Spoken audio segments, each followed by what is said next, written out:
Funding for the art show is made possible by the Louise Dieterle Nippert Musical Arts Fund, the Carol Ann and Ralph V. Hale Jr. U.S. Bank Foundation, and the Virginia W. Kettering Foundation, proud supporter of the arts in our community. Additional funding provided by and viewers like you. Thank you. In this edition of The Art Show, celebrating Dayton as the land of funk.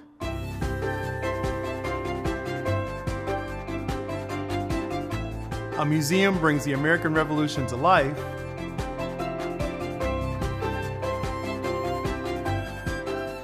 And an artist sheds light on the global refugee crisis.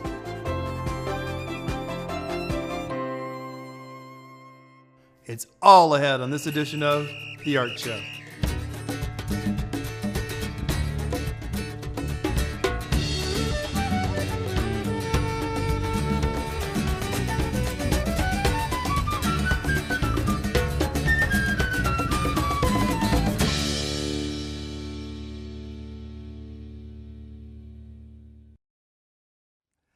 Hi, I'm Rodney Veal, and welcome to The Art Show, where each week we provide access to local, regional, and national artists and arts organizations. Dayton is home to a rich funk music history and has produced some of the most well-known funk music bands, such as the Ohio Players, Slave, and Junie Morrison. Recently, the dream of starting the Funk Museum Hall of Fame and Exhibition Center became a reality with the doors opening earlier this year. The organization aims to preserve and highlight funk music history and further music education for the next generation. Here to tell us more is their president and CEO, David R. Webb. Thank you for being here, David. Thank you, Rodney. I'm just honored by being on the couch with you, man. I'm just excited. Well, I'm honored as well that you're on the couch with us, too. So we're going to start with a bunch of questions, and one of the first questions is, can you describe what makes the Dayton funk music sound so special? Oh, man, it's just, let's go back. Let's go back in the 60s when the movement from the South, where people migrated to the North for jobs and industry, and they brought that style of music into the Dayton area. And it started off with the Ohio Players, just this blossom, the music just blossomed from there. And then it took it and they went through high schools and schools, and people learning instruments, and it made it so big and excellent, and people just got excited about that music, and it just grew and grew and grew. And that's why the funk sound in Dayton is so big, because that's why Dayton is the #1 funk city in the world. Oh my God, being a native Daytonian, Yes. I grew up on this sound, which is really pretty cool. So it's really great that you were able to put the Funk Hall of Fame in the city of Dayton. So what was your ultimate goal in founding it other than I've opened the space? What was your other intention behind it? Education. Education is the key to everything. We wanted to educate the public's knowledge in the history of funk music on the one, as James Brown said, the genre of funk music collective, a soul and rhythm geared for our young people, because there's no arts and stuff in school, and we wanted to get educating people back again. You don't have to sample stuff. You can learn how to play an instrument. Like when I learned how to play an instrument, I learned how to play the drums. I learned how to play keyboard, and I skilled my skill on that and made my skill very nice, and I was so happy about learning that. Education is the key, and that's why I got the Funk Center here in Dayton. That's really cool. So we're diving in. So you are immersed in the funk music and the process of putting the archives and materials together for the Funk Museum Hall of Fame. What's the one thing, when you pulled all this together, what surprised you? The drums of Greg Webster, the original drum set of Greg Webster, where you play Pain and Funky Worm on. We had that. And that's over 50 years old, that clear set.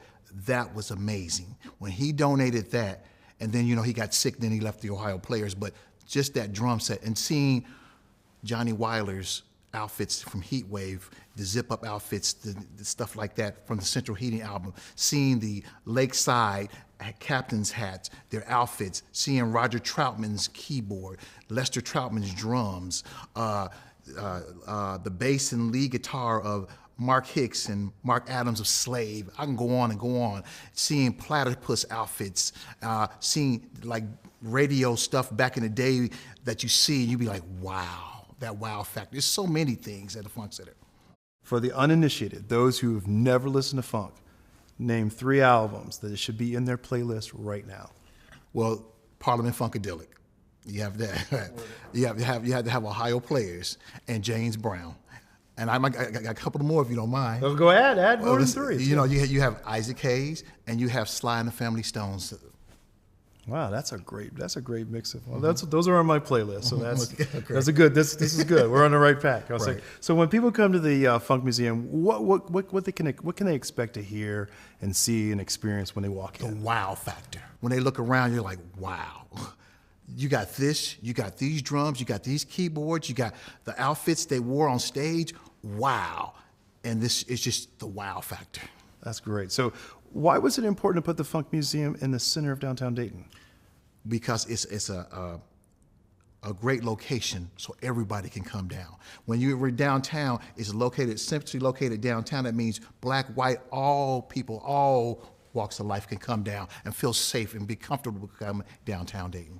Okay, so we had talked earlier off camera about the history of you getting the Funk Museum started. Yes. So what does the future hold for it? Now that you've got a building and you got a space, what does the future hold?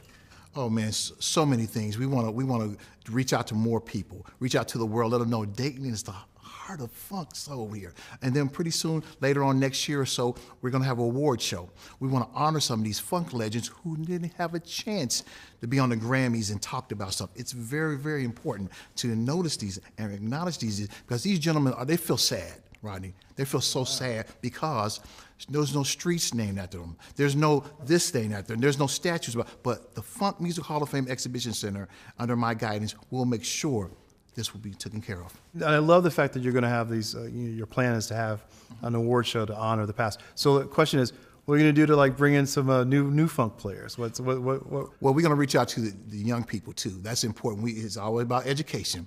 You know, the Bruno Mars and different people who sample that funk sound. We want to let them, hey, Bruno, come on, come to the Funk Center and let them know this is Dayton, Ohio. Come on, give back to us.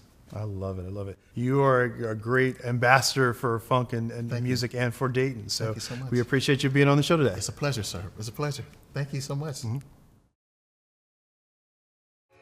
If you'd like to learn more about this or any other story on today's show, visit us online at cetconnect.org or thinktv.org. Now let's travel to Philadelphia and step back in time. The Museum of the American Revolution brings to life the events, people, and ideals of our nation's founding. Let's go behind the scenes to see how the museum created exhibits to stir the American spirit. In 2010, we had an opportunity to acquire the site here at 3rd and Chestnut. So this was the site of the old bicentennial era visitor center for the national park, and we were able to move the project here just 2 blocks from Independence Hall. So it's been about 7 years of planning and fundraising and exhibition design and excavation and archaeology, and then we finally opened on April 19th of 2017. It's like the American Revolution itself, right? You know, every conflict you think, oh well, this can't be much more than a couple of months and this will be over. And when George Washington left Philadelphia with his commission to be the head of the Continental Army, he writes Martha and says, well, you know, sorry I won't be home as soon as I thought I would be. Little did he know it would be 8 years before he actually made it back home at the end of the war. There was a time when my nephew did a report on when our people brought some corn down to George Washington's starving army in Valley Forge in the winter of 1777-78. He gave his whole report, and his teacher at the time said to him, "That's a really nice story, if it were true." So it's automatically assumed that none of this is true because it wasn't documented in a lot of the school curriculum and history books and things like that. That's where I could connect my stories with the stories of what you see here today. I'm here today to make sure that our story gets pushed forward. You know, the Oneida story is out there. The history is written by the conquerors. Well, even though we were on the side of the conquerors, the indigenous people were quickly forgotten. For years, as the colonial people began to encroach in our territories, it's not live side by side, it's look at this vast land. They talked about it like there was nobody here.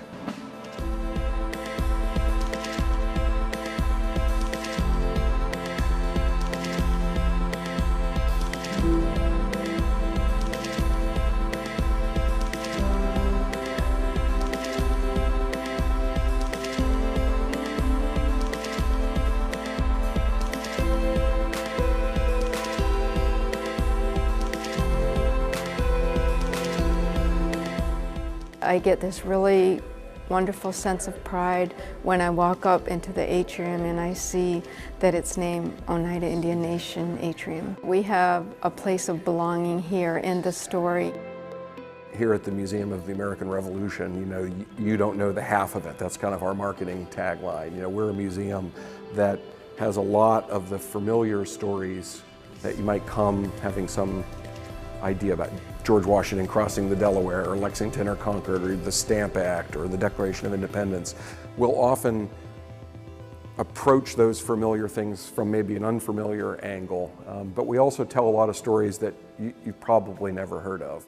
In the Oneida Indian Nation Gallery in the core exhibition, we dramatize a discussion among men and women of the Oneida Nation in early 1777, where they've got to decide, with pressure from the British and the Continental Congress, to take a position, and you can't be neutral anymore. People trying to decide how they will preserve their own sovereignty, independence, freedom in the midst of that kind of violent situation are often pulled in different directions, and that was the case with the Six Nations of the Iroquois Confederacy, of which the Oneida people were one. And so there is actually a kind of internal civil war that takes place among this very ancient confederation of Native people. For our visitors to be able to see Native people acting in their own interest, having sort of principled debate, it's kind of like the Native American version of the debates that are going on in Independence Hall, except there are actually women involved in this discussion, which is a big difference.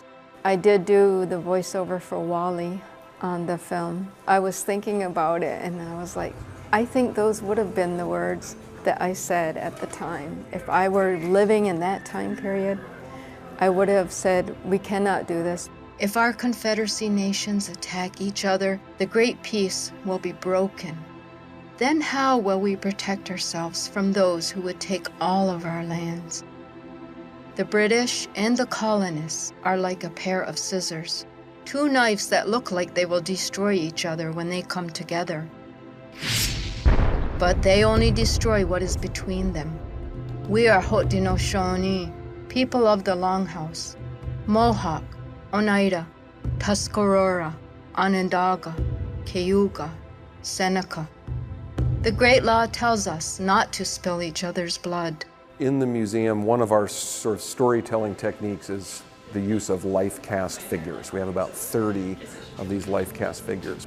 They're made by taking actual people and pulling life masks off their faces, off their hands, and sometimes their whole bodies, using that pink alginate material. You can't be claustrophobic if you're going to be life cast. And you come up with just these incredibly detailed, very realistic figures.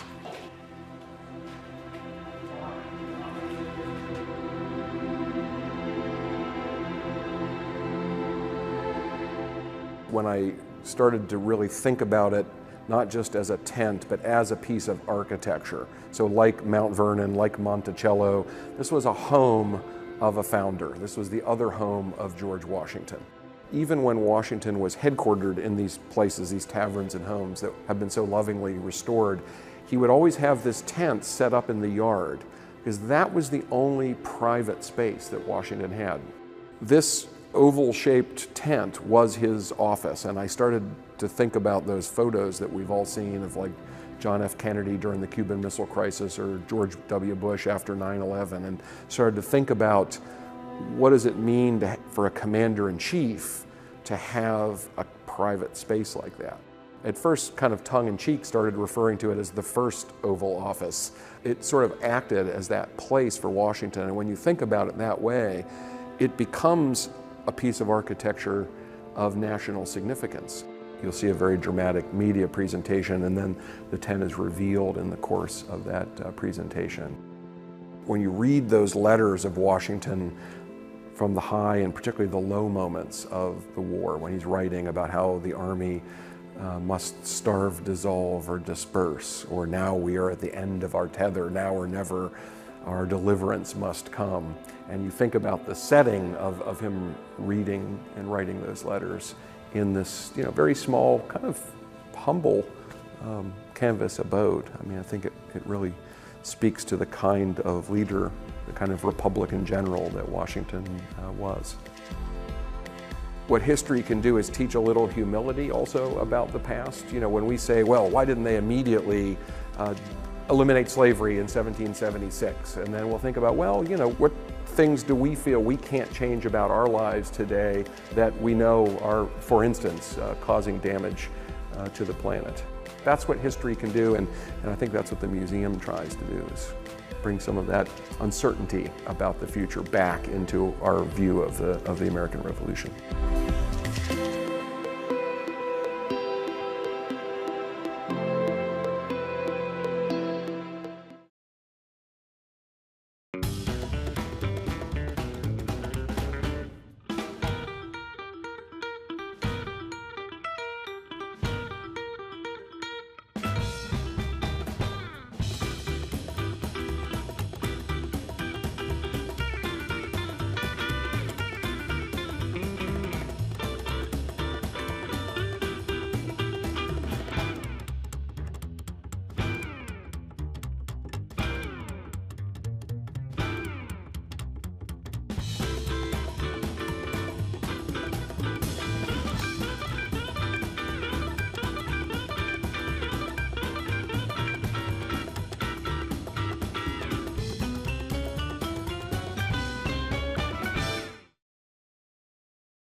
We receive quite a few emails each week, so keep contacting us with your story ideas.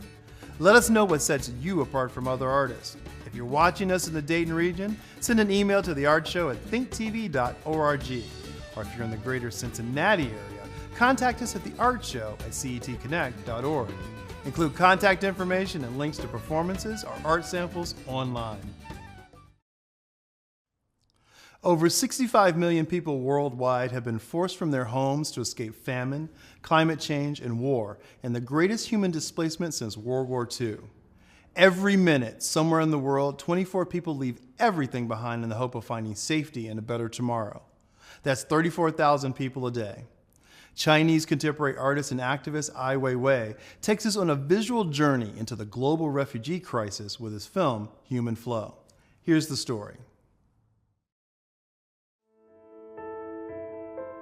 Being a refugee is much more than a political status. It is the most pervasive kind of cruelty that can be exercised against a human being. You are forcibly robbing this human being of all aspects that would make human life not just tolerable, but meaningful in many ways. الان 60 روزه با پسرم همینطوری داریم میچرخیم، ولی هیچ کس نیستش که بگه یه راهی رو بخواد به ما نشون بده. کجا برم زندگیمو شروع کنم؟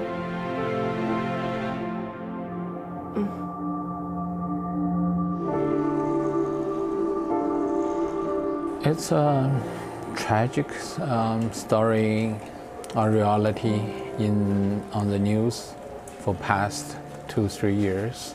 You know, you see all those images, and then come to a degree, I have to say, I want to do something about it. You cannot just watch it, jump into it. So I brought my son and my girlfriend to Lesbos, where's the island most refugees come from Syria. So we spend New Year's days in the camp and spend time with those refugees. See the first boat approaching to the shore, and we start to use my iPhone to filming. Then I decide I have to make a film about it because I have so much curiosity. What's it like? Why they have been pushed away? What kind of reason for them to give up everything to come to a land which nothing is same as before? Language, race, or religion? The film born from Ai Weiwei's curiosity is Human Flow, chronicling Ai's observations of the forced migration of millions. It was shot in a little over a year by a crew of over 200 with drone cams, iPhones, and traditional cameras.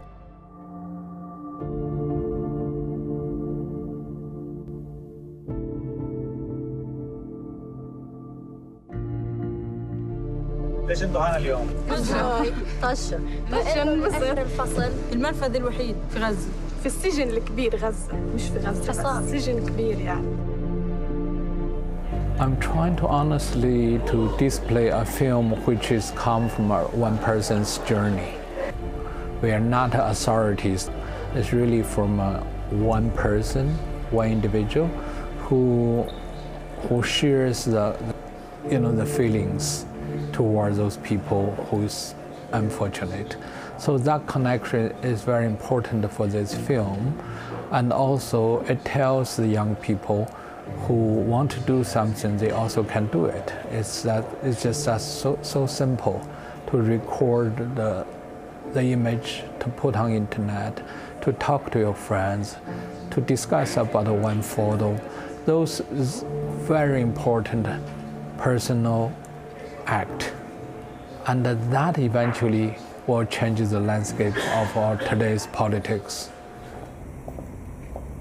Ai Weiwei does not shy away from politics. At age 1, his family was exiled when his father, the poet Ai Qing, was denounced during China's anti-rightist movement. Ai continues his father's legacy of dissidence in his art. His exhibition, Sacred, recreates the time he was imprisoned and placed in solitary confinement. He has been beaten and had his passport temporarily confiscated, but he continues to produce works that question authority. People want their story to be told. They've been neglected for too long, and their voice cannot be heard. Trace, his exhibition at the Hirshhorn Museum, uses Lego blocks to depict the faces of 176 prisoners of conscience and advocates of free speech. Ai's Lego portrait is displayed at the museum, which has partnered with the Hirshhorn to launch a series of conversations around the role of art and freedom of speech in the 21st century. I always associate my understanding about freedom of expression because I was in the totalitarian society. So defending those rights, it become the fundamental act for being an artist. If you don't have a freedom of speech, you don't have a freedom of expression, then all your creativities are shadowed. Ai's work draws both praise and condemnation, but increasingly he is hailed as a voice for the voiceless. In 2016, he shrouded the columns of Berlin's concert house with 14,000 life jackets from refugees who battled the Mediterranean Sea, a sometimes tragic journey depicted in human flow. داخل دریای دیدیم است. صدف صدیقی، رشاد صدیقی، سنا صدیقی. جمله 17 نفر بودیم در کیملیک. آلپ شدیم 12 نفر. شما خودتان دیگه ببینید. او مسلمانا. When any human tragedy happens, we have to really act up. Only by defending those very essential rights, freedom of speech, human rights, and the freedom of the society is possible. Democracy and freedom is not empty words. It always takes each generation to really define it and to make it visible.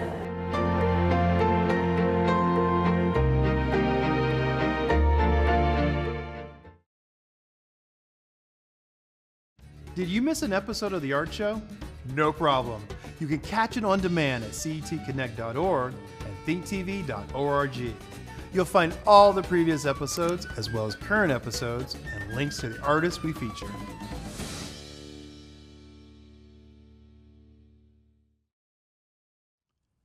And that wraps it up for this edition of The Art Show. Until next time, I'm Rodney Veal.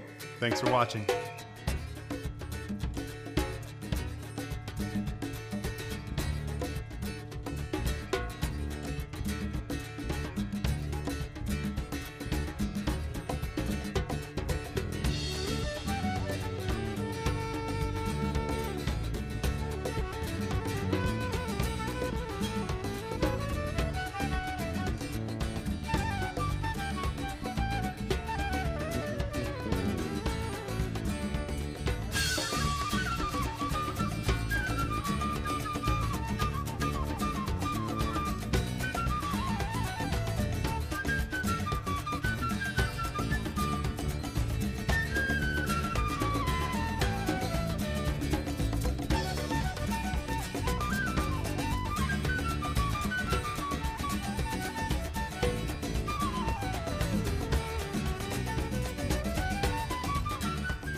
Funding for the art show is made possible by the Louise Dieterle Nippert Musical Arts Fund, the Carol Ann and Ralph V. Hale Jr. U.S. Bank Foundation, and the Virginia W. Kettering Foundation, proud supporter of the arts in our community.